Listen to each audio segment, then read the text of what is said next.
प्रिय दर्शकों, आप सभी को दीपावली की हार्दिक शुभकामनाएं। साल 2025 की दीपावली आने वाली है। वो समय जब घर घर में दीप जलते हैं, मां लक्ष्मी का आगमन होता है और हर मन में उमंग की लहर दौड़ जाती है। आइए जानते हैं इस बार दीपावली के 5 पवित्र दिनों की तिथियां और उनका महत्व। मित्रों, दीपावली की शुरुआत धनतेरस से होती है। इस दिन धन्वंतरी भगवान और माता लक्ष्मी की पूजा का विधान है। स्वर्ण, चांदी या बर्तन खरीदना शुभ माना जाता है, क्योंकि यह दिन स्वास्थ्य और समृद्धि दोनों का प्रतीक है। इस वर्ष 18 अक्टूबर को धनतेरस मनाई जाएगी। दूसरे दिन नरक चतुर्दशी या छोटी दीपावली मनाई जाती है, जो 19 अक्टूबर को है। इस दिन भगवान श्री कृष्ण ने नरकासुर राक्षस का वध किया था। प्रातःकाल स्नान और तिल तेल से अभ्यंग करने का विशेष महत्व है। यह दिन बुराई पर अच्छाई की विजय का प्रतीक है। तीसरा दिन माता लक्ष्मी पूजन का है, जो कि 20 अक्टूबर को मनाया जाएगा। अमावस्या तिथि के आगमन के साथ ही आता है दिवाली का मुख्य दिन। इसी रात मां लक्ष्मी, गणेश और कुबेर जी की आराधना की जाती है। दीपों से जगमगाती यह रात सबसे शुभ मानी जाती है। फिर अगले दिन गोवर्धन पूजा तथा अन्नकूट है, जो कि 21 अक्टूबर को है। श्री कृष्ण द्वारा गोवर्धन पर्वत उठाने की स्मृति में गोवर्धन पूजा की जाती है। अन्नकूट का प्रसाद बनाकर भगवान को भोग लगाया जाता है। यह दिन प्रकृति और अन्न की कृतज्ञता का प्रतीक है। अतः भाई दूज, जो कि 32 अक्टूबर गुरुवार को मनाई जाएगी। दीपावली उत्सव का अंतिम दिन भाई बहन के अटूट प्रेम को समर्पित है। बहनें अपने भाइयों की आरती उतारती हैं और उनकी दीर्घायु की कामना करती हैं। मित्रों, तो आइए अब हम सुनते हैं कि माता लक्ष्मी के अनुसार कौन सी चीजों का दान करने से भयंकर गरीबी आती है। दर्शकों, अंधेरे से प्रकाश की ओर। आज उस दिव्य प्रकाश यात्रा का समय है जब घर, मन और आत्मा सब जगमगा उठते हैं। माता लक्ष्मी, समृद्धि की देवी, आज हमसे कहती हैं, जब तुम सच्चे दिल से दान करोगे, मेरे द्वार हमेशा खुले रहेंगे। लेकिन सावधान रहें। क्या आपने कभी सुना है कुछ चीजें दान करने से गरीबी आती है? मां कहती हैं कि दान तभी पुण्य बनता है जब उसमें सच्चाई, श्रद्धा और मंशा हो। बिन मन के, बिन सोच के दान करने से लाभ नहीं, विनाश होता है।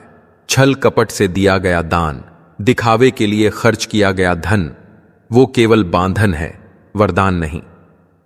तो इस दिवाली चलिए हम ऐसा दान करें जिसमें स्वयं का संकल्प, निरपेक्ष सेवा और मां लक्ष्मी की शुद्ध आशीर्वाद चिन्ह शामिल हो। तभी उजाला घर तक नहीं बल्कि आत्मा तक पहुंचेगा। और कौन सी चीजें दान नहीं करनी है, इस विषय में एक प्राचीन कथा है। चलिए उसे सुनते हैं। मित्रों, माता लक्ष्मी कहती हैं, घर की ये 5 चीजें दूसरों को देने से भयंकर गरीबी आती है तथा गरीबी, गंदगी और क्लेश की देवी अलक्ष्मी का वास होता है। आज हम आपको मां लक्ष्मी की एक प्राचीन कथा सुनाने जा रहे हैं। इस कथा के माध्यम से आपको पता चल जाएगा कि एक स्त्री को अपने घर की कौन सी चीजें दूसरों को नहीं देनी चाहिए। जो भी स्त्री यह चीजें दूसरों को दे देती है, मां लक्ष्मी उसके घर को छोड़कर चली जाती है। इसीलिए दोस्तों, आप इस कथा को पूरा जरूर सुने, क्योंकि आधा अधूरा ज्ञान घातक होता है। जो भी इस कथा को पूरा सुनता है, मां लक्ष्मी उसकी झोली खुशियों से भर देती है। तो चलिए बिना देरी किए आपको वह प्राचीन कथा सुनाते हैं। दोस्तों, पूर्व काल की बात है। मध्य देश में एक अत्यंत शोभायमान नगरी थी। उस नगरी में एक सुकन्या नाम की स्त्री अपने पति और सास ससुर के साथ निवास करती थी। सुकन्या एक पतिव्रता नारी थी, जो सत्य धर्म का पालन करने में तत्पर और गृह कार्य में दक्ष थी। सुकन्या का स्वभाव अत्यंत दयालु था। वह सदैव दूसरों की सहायता किया करती थी। सुकन्या का पति संजय एक वैश्य था। उसकी अनाज की एक दुकान थी। वह बाजार में लोगों की जरूरत की चीजें बेचा करता था। सुकन्या अपने पति से बहुत अधिक प्रेम करती थी। वह अपने पति को ही परमेश्वर मानकर उसकी सेवा करती थी। सुकन्या नित्य पति से पहले जागती थी, अपने घर का आंगन को स्वच्छ करती थी, फिर रंगोली बनाकर आंगन की सजावट करती थी। उसके बाद वह अपने घर को स्वच्छ करती, फिर स्नान आदि कार्य संपन्न करके वह तुलसी को जल देती थी और देवी देवताओं का पूजन करती थी। इस प्रकार से वह रोज अपने नित्य कर्म करती थी। सुकन्या ने कभी किसी का अनादर नहीं किया। वह सभी के साथ मधुर वाणी में बातें करती थी।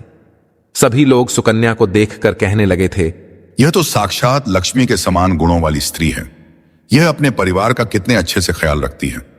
इसके अलावा सुकन्या दान धर्म करते समय कभी अपने हाथ पीछे नहीं खींचती थी।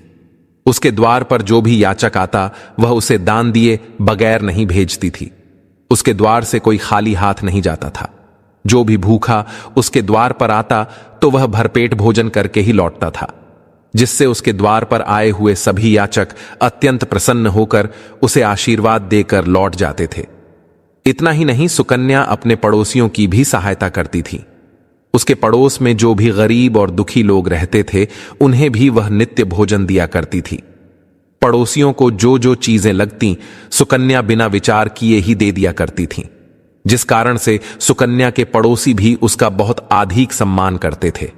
वे कहते थे, अहो, इस घर का कितना भाग्य उज्जवल है। यह सुकन्या तो साक्षात देवी है। देवी साक्षात मां अन्नपूर्णा ने ही सुकन्या के रूप में जन्म लिया है, जो हर संयम दान धर्म किया करती है।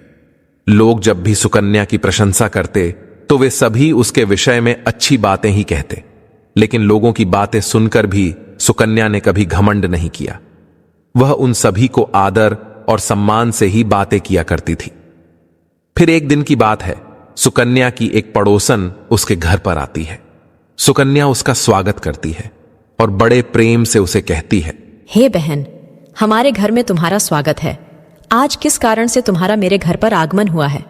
यदि कोई वस्तु चाहिए तो मुझसे मांग लो, मैं तुम्हारी अवश्य मदद करूंगी। सुकन्या की पड़ोसन कहती है, हे सुकन्या बहन, आज मेरे घर पर बहुत से रिश्तेदार आए हैं। उनके लिए मैं भोजन बना रही हूँ, इसीलिए मैं तुम्हारे पास रोटी बनाने के लिए चकला बेलन और तवा मांगने आई हूँ। यदि तुम कुछ समय के लिए मुझे चकला बेलन और तवा दे दोगी तो बड़ी कृपा होगी। मैं काम हो जाने के बाद तुम्हें जल्दी ही लौटा दूंगी। सुकन्या कहती है, हे बहन, इसमें क्या बड़ी बात है? अभी मुझे चकला बेलन की आवश्यकता नहीं है, इसीलिए तुम मेरा चकला बेलन और तवा ले जा सकती हो। रुको, मैं अभी तुम्हें लाकर देती हूँ। फिर सुकन्या रसोई घर में जाती है और रसोई घर से चकला बेलन और तवा लाकर उस पड़ोसन को देती है। तब पड़ोसन कहती है, हे बहन, तुम्हारा बहुत बहुत धन्यवाद। आज तुमने मेरा काम सफल कर दिया। मैं अपने मेहमानों को भोजन कराकर तुम्हारा चकला बेलन जल्दी से लौटा देती हूँ। सुकन्या कहती है, हे बहन, चिंता की कोई बात नहीं है। जब तुम्हारा कार्य पूर्ण हो जाएगा तब तुम मुझे लौटा देना। फिर वह पड़ोसन सुकन्या का चकला बेलन और तवा लेकर चली जाती है। कुछ समय बाद अन्य एक स्त्री सुकन्या के घर पर आती है। सुकन्या उसका भी प्रेम से स्वागत करती है और पूछती है, पधारो बहन, आज तुम्हें मुझसे क्या काम है? संकोच ना करो और बताओ, तुम्हें मुझसे क्या चाहिए? मैं तुम्हारी मदद जरूर करूंगी। तब वह स्त्री कहती है, हे बहन, मेरे घर में बहुत गंदगी हो गई है और मेरे घर को साफ करने के लिए मेरे पास कुछ भी नहीं है। इसीलिए मैं तुम्हारे पास झाड़ू मांगने के लिए आई हूं। यदि तुम्हें कोई समस्या ना हो तो कृपा करके मुझे अपने घर की झाड़ू दे दो। मैं अपना घर साफ करके तुम्हें झाड़ू लौटा दूंगी। सुकन्या बिना विचार किए ही कहती है, हे बहन, बस झाड़ू ही तो है, इसमें क्या समस्या हो सकती है? तुम रुको, अभी मैं तुम्हें अपने घर की झाड़ू लाकर देती हूँ। इतना कहकर सुकन्या घर के अंदर जाती है और झाड़ू लेकर आती है और उस स्त्री को दे देती है। वह स्त्री सुकन्या के घर की झाड़ू लेकर चली जाती है। फिर कुछ देर बाद अन्य एक स्त्री सुकन्या के घर पर आती है। सुकन्या उसका भी बड़े प्रेम से स्वागत करती है। सुकन्या कहती है, पधारो बहन, क्या बात है? आज मेरे घर पर किस कारण से आना हुआ? तुम्हें जो कुछ भी चाहिए निसंकोच होकर कहो, मैं तुम्हारी सहायता करने का प्रयास अवश्य करूंगी। तब वह स्त्री कहती है, हे सुकन्या बहन, तुम बड़ी दयालु हो। मैंने तुम्हारे बारे में बहुत सुना है और तुम सभी की मदद करती रहती हो। इसीलिए मैं तुम्हारे पास एक छोटी सी मदद मांगने के लिए आई हूं। सुकन्या कहती है, हे बहन, संकोच ना करो, तुम्हें जो कुछ भी चाहिए मांग लो। यदि मेरे बस में होगा तो मैं मना नहीं करूंगी, मैं तुम्हारी सहायता अवश्य करूंगी। तब वह स्त्री कहती है, हे सुकन्या बहन, आज मेरी बेटी को देखने के लिए लड़के वाले आ रहे हैं, इसीलिए मैं चिंता में हूँ। मेरे पास पहनने के लिए एक भी गहना नहीं है, तो मैं अपनी बेटी को क्या दूँ? उसके पास पहनने के लिए अच्छे वस्त्र भी नहीं है, इसीलिए कृपा करके मुझे आप थोड़े गहने और वस्त्र उधार में दे दीजिए, केवल एक दिन के लिए। जब लड़के वाले देखकर चले जाएंगे तो मैं तुम्हारे गहने लौटा दूंगी। उस पड़ोसन की बात सुनकर सुकन्या कहती है, बस इतनी सी बात? हे बहन, तुम चिंता मत करो, तुम्हारी पुत्री मेरी छोटी बहन के जैसी है, उसकी सहायता मैं अवश्य करूंगी। मैं अभी तुम्हें मेरे गहने और साड़ी देती हूँ, जिसे पहनकर तुम्हारी पुत्री राजकुमारी लगेगी। फिर सुकन्या अंदर जाती है, गहने और साड़ी लेकर आती है और उस पड़ोसन को दे देती है। वह पड़ोसन प्रसन्न होकर सुकन्या के गहने और साड़ी लेकर चली जाती है। फिर शाम हो जाती है और अन्य एक पड़ोसन सुकन्या के घर पर आती है। सुकन्या उसका भी बड़े प्रेम से स्वागत करती है और कहती है, पधारो बहन, आज किस कारण से मेरे घर पर आना हुआ? बताओ, मैं तुम्हारी किस प्रकार से सहायता कर सकती हूँ? तुम्हें जो कुछ चाहिए निसंकोच होकर कहो, मैं तुम्हारी मदद जरूर करूंगी। वह पड़ोसन कहती है, हे सुकन्या बहन, तुम बड़ी दयालु हो और तुम सभी की मदद करती हो, इसीलिए मैं तुम्हारे पास आई हूं। मेरा बच्चा भूखा है और उसे पिलाने के लिए दूध नहीं है, इसीलिए मैं तुम्हारे पास दूध मांगने के लिए आई थी। अगर थोड़ा सा दूध मिल जाता तो बड़ी कृपा होती। सुकन्या कहती है, अरे बहन, इसमें कौन सी बड़ी बात है? लो, अभी मैं तुम्हें दूध दे देती हूँ। सुकन्या रसोई घर में जाती है और थोड़ा सा दूध लेकर आती है और उस पड़ोसन को दे देती है। वह पड़ोसन प्रसन्नता से उस दूध को लेकर चली जाती है। इस प्रकार से सुकन्या अपने सभी पड़ोसियों की मदद कर देती है और प्रसन्न होकर घर का काम करने में लग जाती है। फिर रात होते ही उसका पति घर पर लौट आता है। सुकन्या अपने पति को प्रणाम करती है और उसकी खूब सेवा करती है। रात को दोनों पति पत्नी आनंद से सो जाते हैं। फिर दूसरे दिन वे जागते हैं तो उन्हें एक बहुत ही बुरी खबर कानों पर पड़ती है। एक आदमी दौड़ते हुए सुकन्या के घर पर आता है और सुकन्या के पति से कहता है, हे भाई, कल रात को किसी ने आपकी दुकान लूट ली है, सारा माल गायब है। सुकन्या का पति एकदम से घबरा जाता है और दौड़ते हुए अपने दुकान पर जाता है तो देखता है उसका सारा माल किसी ने लूट लिया है। वह देखता है कि उसके दुकान में रखा हुआ सारा धन भी चोरी हो चुका है। वह दुखी और निराश होकर घर पर लौटता है और सुकन्या को सारी बात बताता है, जिसे सुनकर सुकन्या बहुत दुखी हो जाती है। सुकन्या कहती है, आप चिंता न कीजिए जी, हमारे घर में अभी बहुत सारा धन रखा हुआ है, जिससे आप फिर से व्यापार शुरू कर सकते हैं। फिर सुकन्या अपने घर की तिजोरी में देखती है तो वह भी पूरी तरह खाली दिखाई देती है। उसके अंदर का भी सारा माल अब चोरी हो चुका था। यह देखकर सुकन्या बहुत दुखी हो जाती है। उसे समझ में नहीं आता कि यह कैसे हुआ। सुकन्या का पति उस पर बहुत क्रोधित हो जाता है और पूछता है, सुकन्या, अब तुम मुझे सच सच बताओ कि हमारे घर के अंदर रखा हुआ सारा धन पैसा कहां गया है? अब तुमसे कोई भी बहाने सुनने वाला नहीं हूं, तुम केवल मुझे सच ही कहोगी। सुकन्या कहती है, हे स्वामी, मैं घर पर ही थी, सारा धन तिजोरी में ही था, किसने इसे चुरा लिया पता नहीं। कृपया आप शांत हो जाइए, हम कोई ना कोई उपाय जरूर ढूंढ लेंगे। सुकन्या का पति कहता है, अरे मूर्ख स्त्री, यह जो तुम दूसरे लोगों को घर पर बुलाकर खिलाती हो, अनजान लोगों को घर में बुलाती हो, उसी का फल है। यह उन्हीं में से किसी ने हमारे घर का सारा पैसा चुरा लिया है।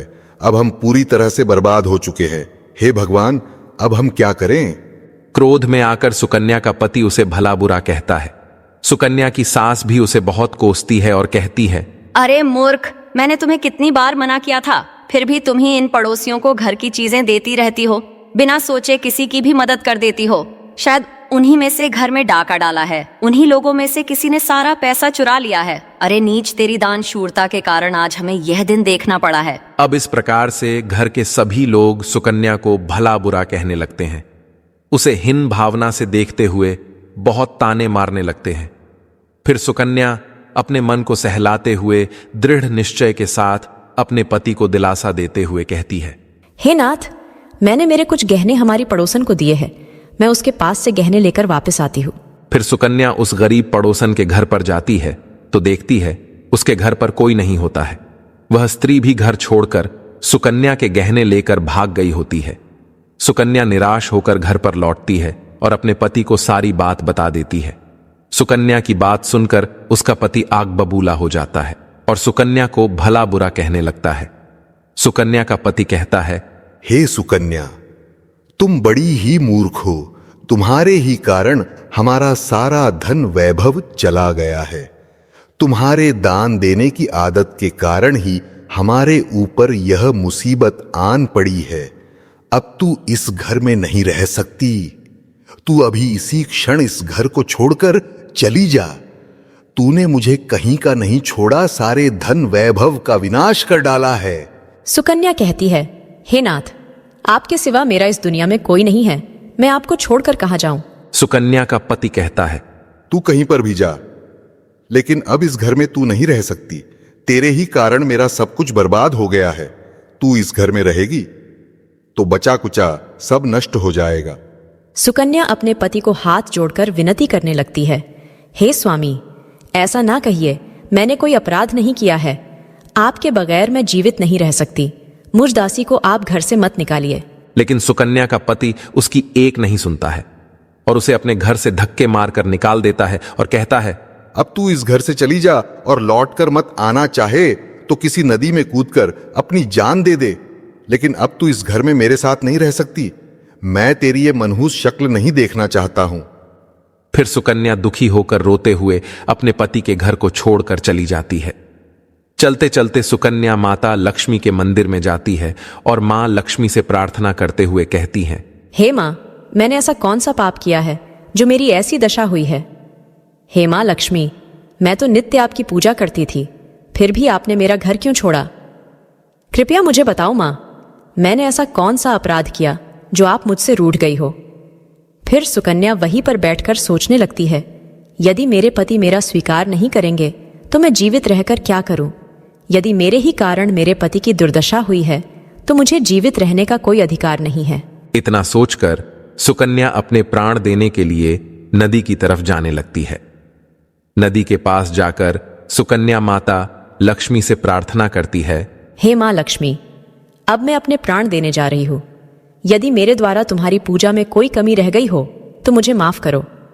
मैं अपने पति के बगैर जीवित नहीं रह सकती, इसीलिए अब मैं इस नदी में कूदकर अपने प्राण दे दूंगी। इतना कहकर सुकन्या नदी में कूदने ही वाली होती है कि साक्षात मां लक्ष्मी उस स्थान पर प्रकट हो जाती है।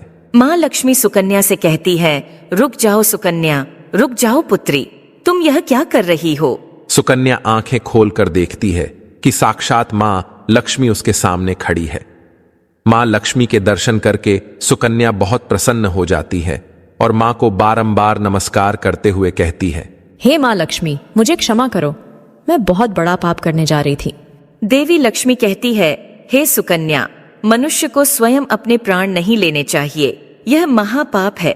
ईश्वर ने जो शरीर प्रदान किया है उसे ऐसे नष्ट नहीं करना चाहिए। सुकन्या कहती है, हे मां, मैं विवश हूं।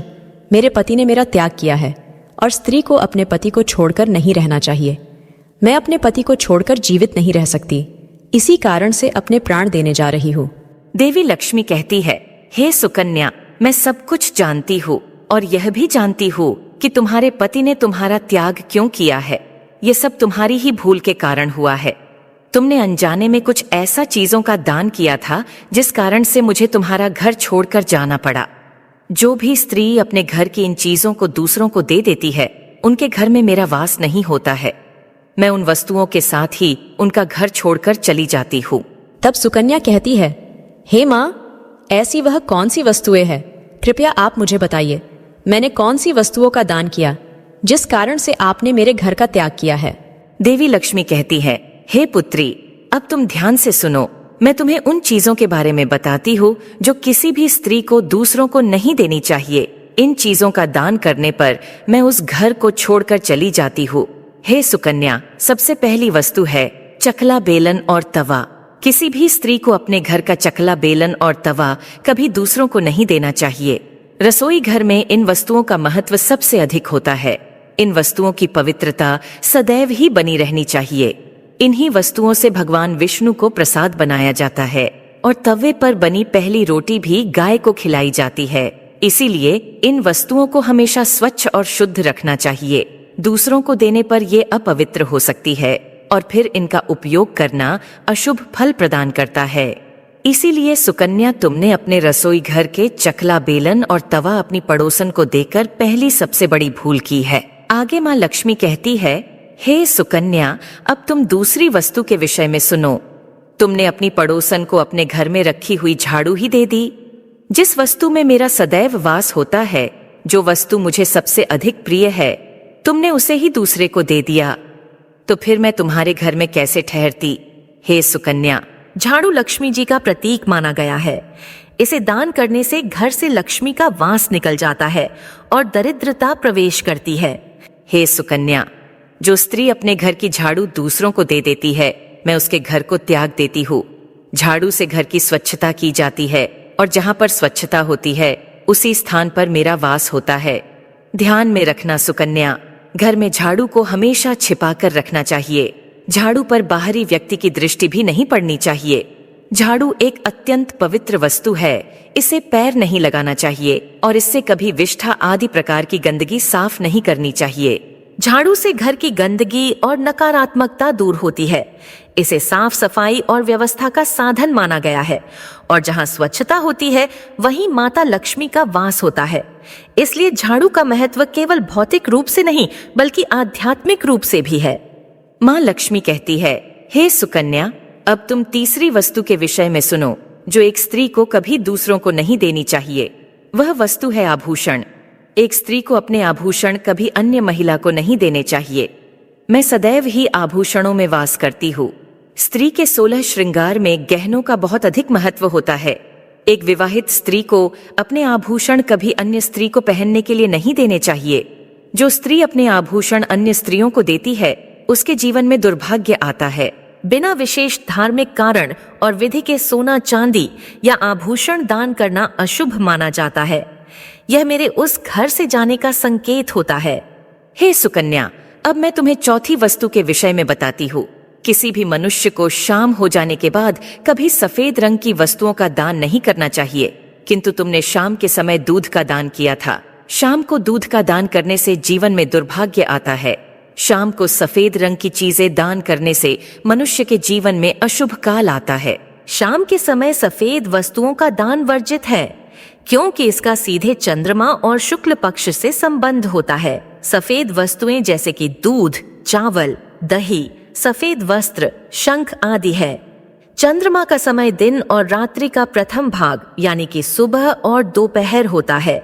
शाम के समय रजोगुण और तमोगुण बढ़ने लगते हैं, जिससे सफेद वस्तुओं की ऊर्जा क्षीण हो जाती है। यदि शाम को दूध, चावल या दही जैसी सफेद चीजें दान की जाएं, तो घर से शांत लक्ष्मी का वास का कम हो जाता है और दरिद्रता आने लगती है। और साथ ही सफेद वस्तुएं पितरों और चंद्रमा की प्रिय होती हैं। इन्हें शाम के समय दान करने से पितृदोष और चंद्रदोष बढ़ सकता है। माँ लक्ष्मी कहती है, हे सुकन्या, अब मैंने तुम्हें उन सभी वस्तुओं के बारे में बता दिया है जिनका कभी दान नहीं करना चाहिए। ये वस्तुएं कभी दूसरों को उधार में अथवा उपयोग के लिए नहीं देनी चाहिए। सुकन्या कहती है, हे माँ लक्ष्मी, मुझसे बड़ी भूल हो गई।